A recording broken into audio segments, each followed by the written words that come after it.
Good morning, everyone.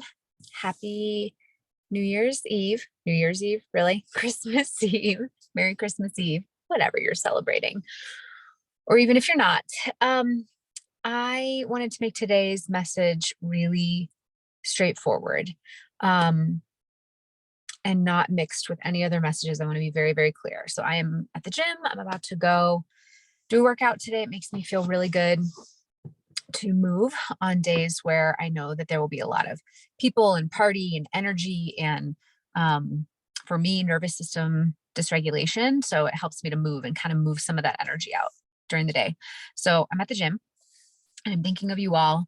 And my clear message to you today is no matter what happens today, no matter what happened yesterday or tomorrow, it is not an excuse. It is not an opportunity to bully yourself. Period. End of that sentence. And remember that, whenever somebody's telling me, well, that's super easy, easier said than done, Eliza, because I do bully myself and I do say mean things to myself. And this is how I treat myself after I do that.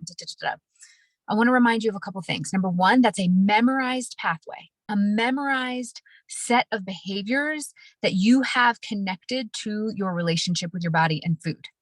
Your body knows how to do that. It knows how to be mean. It knows how to bully you. It knows how to be frustrated with yourself for your behaviors. It knows how to say mean things to yourself after you've eaten a certain way. It knows how to do all that. That's just memorized behavior. It's a memorized pattern that you've gone down so many times that your body just knows how to do it. Your brain knows how to do it.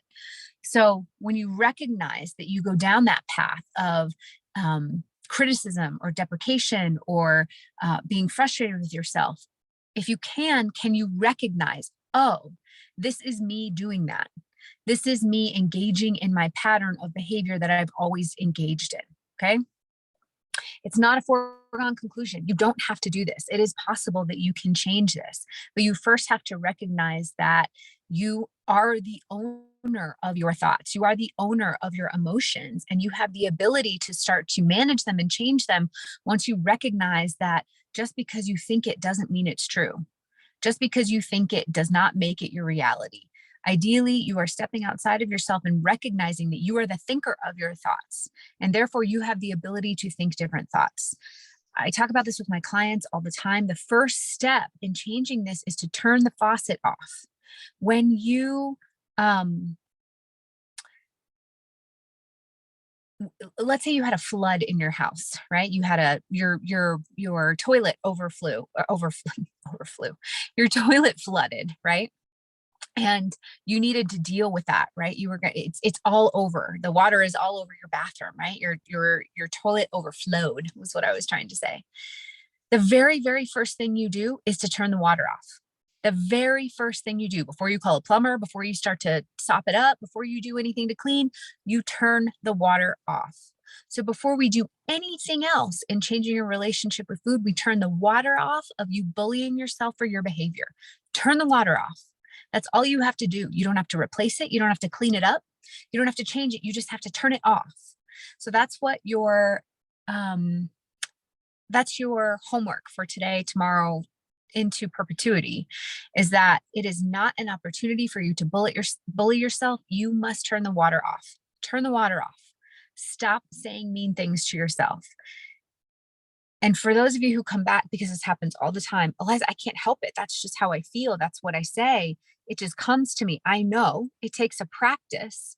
You have to practice this because your body has memorized it for so long. It's not going to happen overnight. You have to make the commitment to turning the water off. So no matter what happens today, no matter what happens tomorrow, it is not an opportunity to bully yourself. That is your message for today. For all of those of you celebrating something today, and tomorrow I celebrate with you. For those that are not celebrating, I'll be thinking of you, holding energy and space for all of you. We will pick this back up next week. Lots to do as we make time and space and clear intentions for the new year. We are moving closer to the shift, you guys. Some of you are already flooding me with questions about it.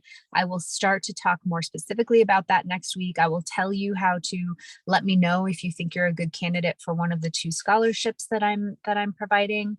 Lots more details to come. But for now, holding you all in holiday cheer and spiritual energy and vibration. And I will see you all next week.